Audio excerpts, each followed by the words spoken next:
Dubai walogo bayita wano teri tubeera wakanga visa tuzi ba agent twagala kubajja era bachajja wano by 2035 wano mu UAE tugenda kubawe milioni za bana Uganda 7 UAE wokka UAE yokka tukyafuluma ne bennaleka yeeka bagenda kujja na buli lunaku abaana basimba ku kisaawe wali nga bayimba obuyimba nkutidde abantu bachajja era wano ne bwe ziba visa tugenda zisasulira sente ebuwana na tusigalewo kubanga amawanga ga Africa gaganya okukkiriza nti tokyasobola kusibira abantu waka na bipolisi bya bujega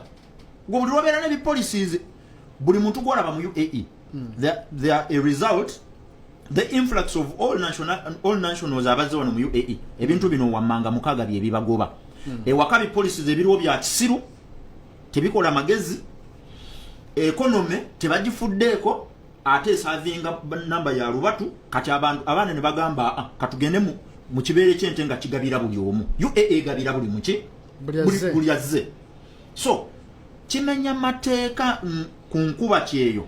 okulowooza nti you can rape the market n'ogijja mu sente n'ozitwala kyova olaba olinayo ko mikwano gyo ababadde bakubawa n'ekyeyo nga bafuluma ne bagenda e Uganda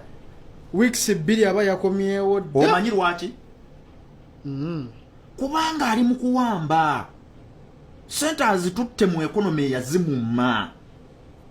wanoonyeza obukadde buno obwa capital mu Uganda bubuze oze mu UAE obufunidde myezi egi ate obukuttu obuweereza nga economy ng'ebulyawo ogenda okugiragira bwoti ng'otagadde nga olina kudda ate okolere wano